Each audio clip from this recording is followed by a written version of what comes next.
My name is Olivia Nelson, and I've recently hit the milestone of turning 30. Today, I want to share a pivotal moment in my life. I have an older brother named Scott, 2 years my senior.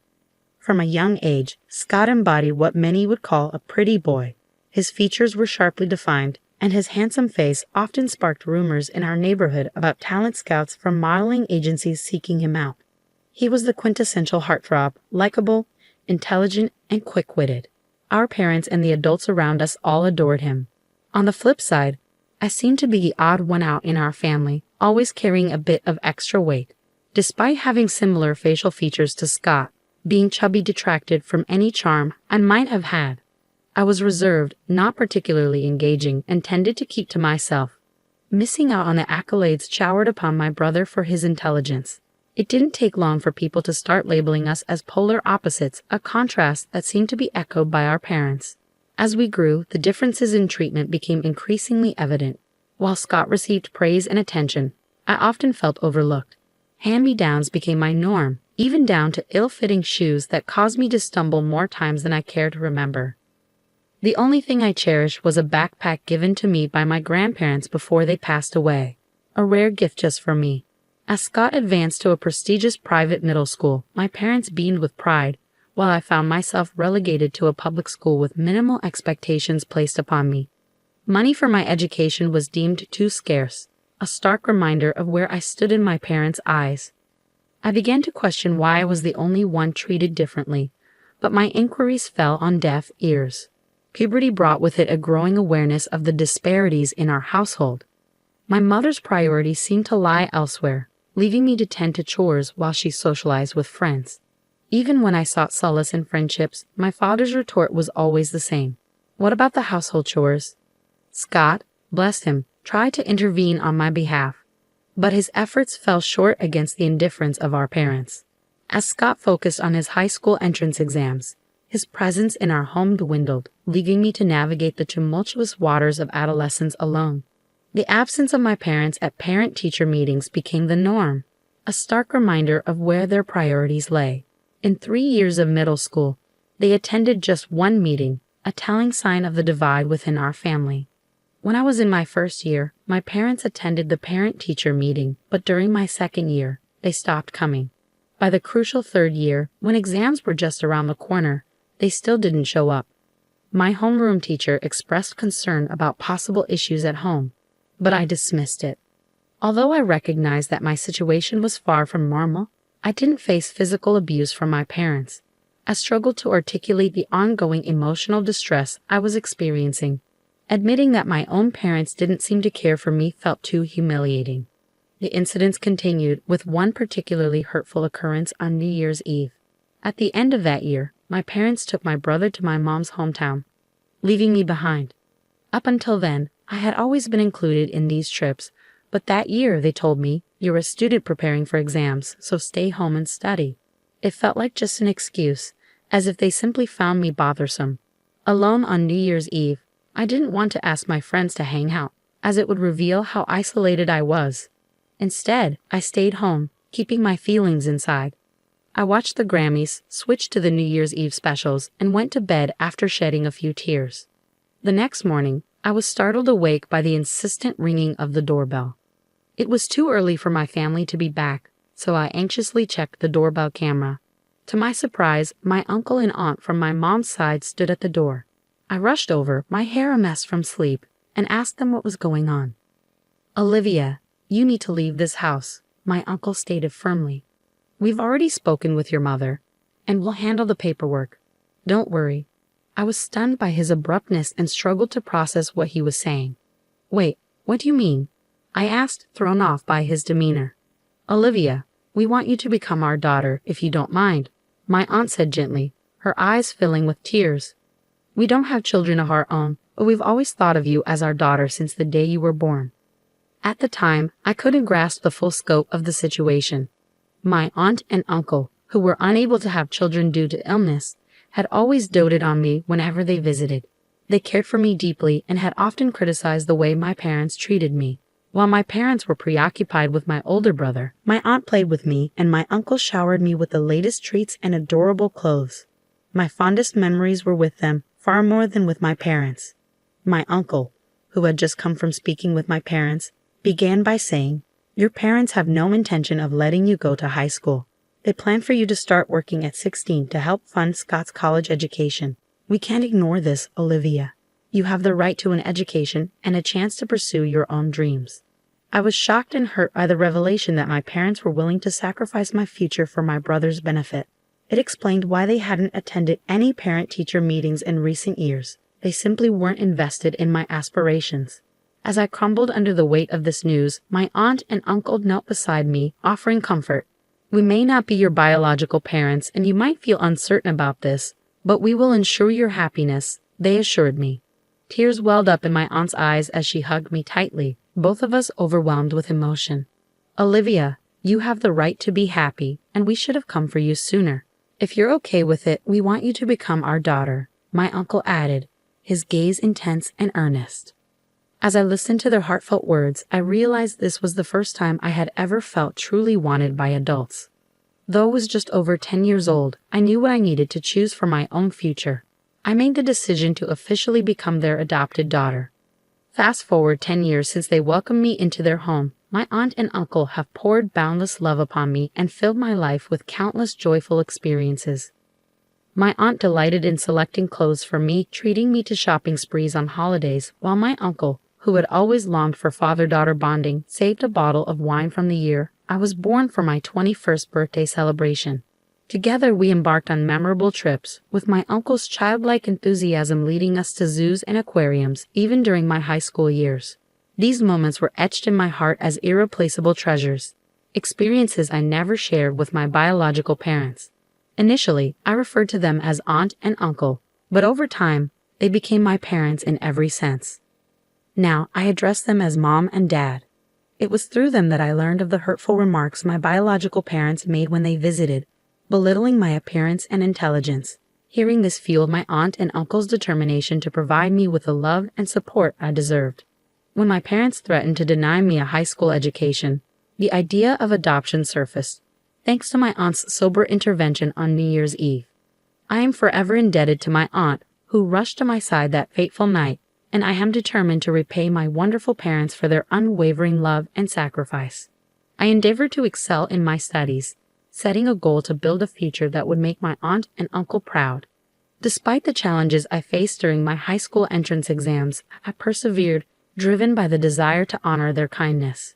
Entering a prestigious public university was a significant achievement, but it was only the beginning of my journey to repay my parents' love. With dedication and hard work, I obtained a weather forecaster license during my college years and now proudly appear on television as a weather forecaster. Yet even as I pursue my dreams, my ultimate goal remains unchanged, to ensure my parents' comfort and happiness in the years to come. I wanted to make my aunt and uncle proud, so I dedicated myself to dieting and exercising. Now I've earned the nickname the Beautiful Weather Forecaster. Reflecting on my journey, I realize I always shared my brother's good looks and had the potential to be just as attractive.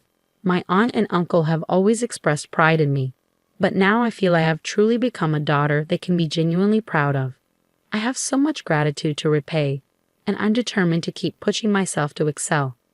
Just as I was thinking about how much I've achieved, my biological parents suddenly appeared before me. "Olivia, you've grown so much. You've become such a fine young lady," they exclaimed, tears in their eyes as they embraced me. I was leaving the TV station to get into my car when this happened, and I was taken off guard. It had been so long since I'd seen them that I barely recognized them at first. "We were shocked to see you on TV. Scott said it was Olivia. We never expected you to become such a beautiful woman and a weather forecaster." "That's incredible," my father said, patting me on the shoulder as if I were still his daughter. "Yes, just as expected of our daughter. We are so proud," they continued.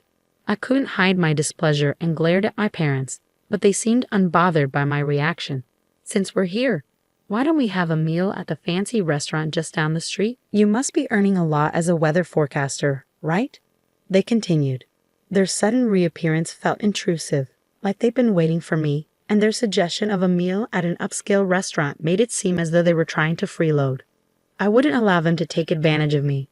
I needed to find a way to drive my parents away, to ensure they wouldn't want to intrude on my life again. As I pondered this, a plan began to form in my mind. Mom, Dad, it's great to see you. But I actually have another job today, so I can't go out to eat. Sorry, I lied smoothly. Of course, I didn't have another job lined up, but I did have a plan involving my beloved aunt and uncle. Oh, that's unfortunate, my mom remarked, a slight click of her tongue. Could you maybe share your contact information? I'm organizing a small party for my birthday soon, and I'm inviting people from the TV station. It'll be fancy, with plenty of delicious food. I'd love to invite you. Upon hearing this, my parents' eyes noticeably lit up. Really? Oh, how lucky we are, my dad exclaimed. And there will be actors there too, right? Of course, I replied smoothly, hiding my amusement. There will be actors, and it's going to be quite the event. A month later, as planned, I arranged for a birthday party at a rented venue. While the gathering was small, a good number of people attended, lured by the promise of a glamorous affair. My parents arrived, eager and waving, acting as if they wanted everyone to know they were my parents, an irritating habit of theirs. Dad, Mom, welcome, I greeted them, masking my irritation with a smile. Could you head to the dressing room right away? They'll help you with everything, from your clothes to makeup. Your outfits are lovely, but we also have rental designer clothes available. Enjoy the atmosphere while you're here. At my suggestion, my parents' faces lit up with joy, their excitement palpable.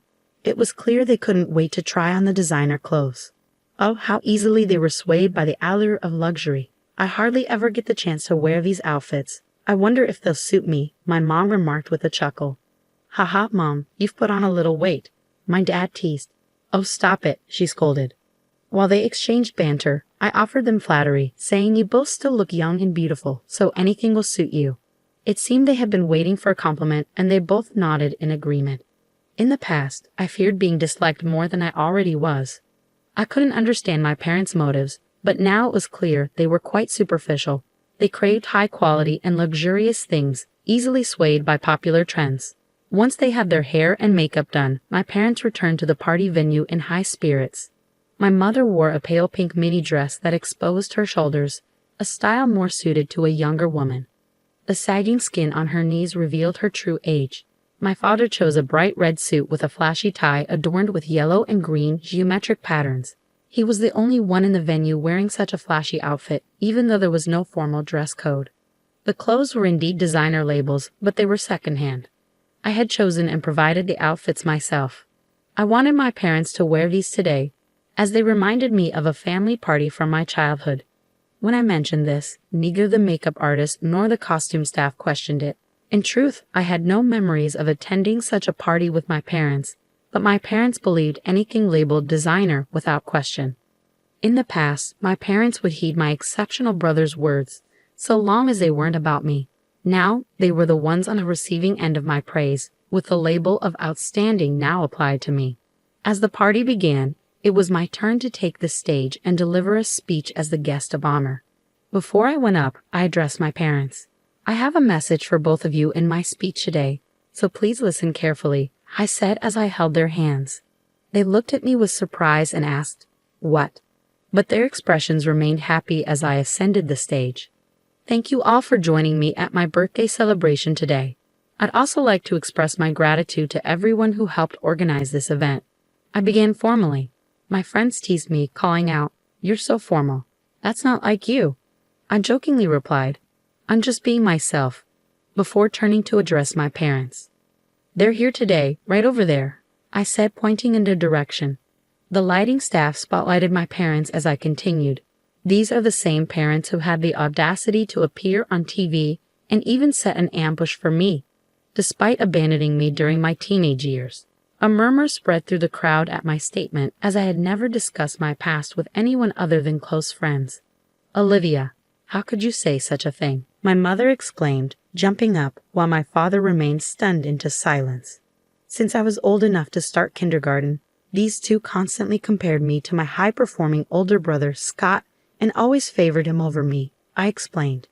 I was the one who never received treats, had to wear Scott's hand-me-down clothes until I was in grade school. Despite all this, I still loved my parents dearly. During middle school, They began imposing household chores on me and eventually declared they wouldn't allow me to attend high school. They wouldn't even attend parent-teacher conferences. I continued. That's when my caring uncle and aunt stepped in and decided to adopt me. Speaking about myself in this way feels odd, but it's the truth. My uncle and aunt have repeatedly reassured me with love, telling me that I am not a bad child. Their support helped me build confidence and overcome my shyness, shaping me into the positive person I am today. The contrast between my cheerful demeanor and my difficult past was striking for the audience, causing immediate murmurs of disbelief and outrage. How could they show up at their daughter's birthday dressed like that? The crowd began to criticize my parents. Unable to handle the scrutiny, my parents hung their heads and trembled. Despite everything, I am now grateful to my biological parents.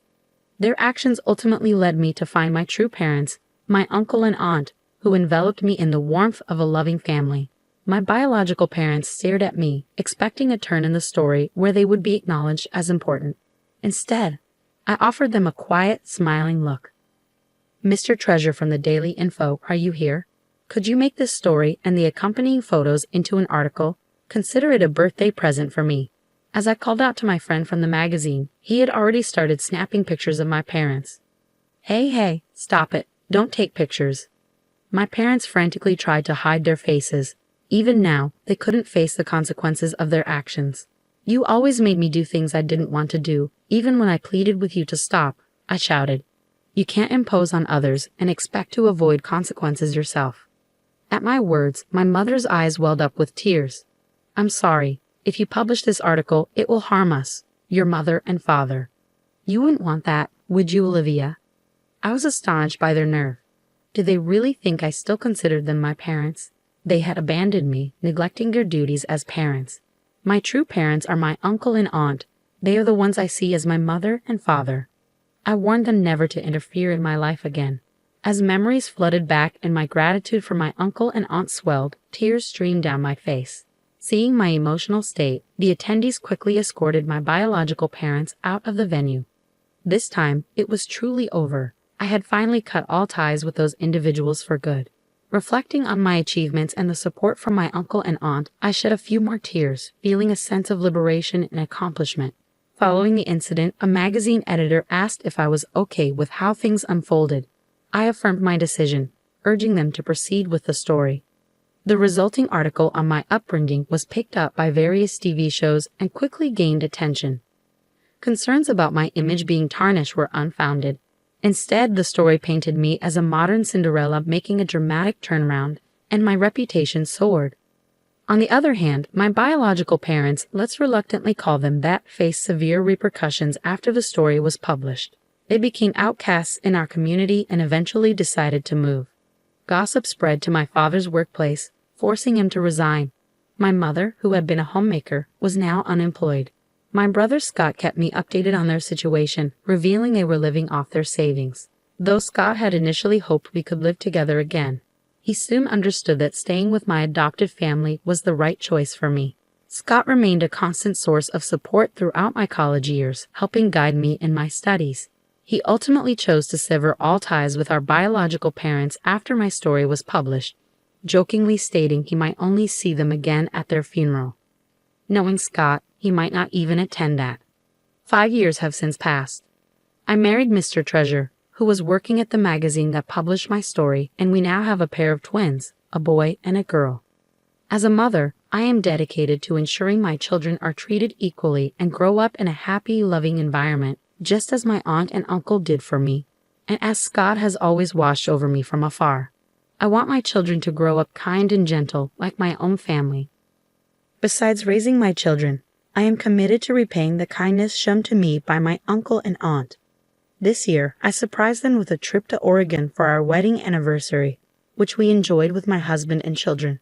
My aunt and uncle often tell me, "Olivia, you have your own family now. You don't have to do this." But for me, giving back is a source of joy, not obligation. Seeing their happy faces brings meaning to my life. I tell them not to steal my pleasure as I plan our next surprise, maybe a luxurious hotel stay for the whole family. There is still so much we want to do as a family.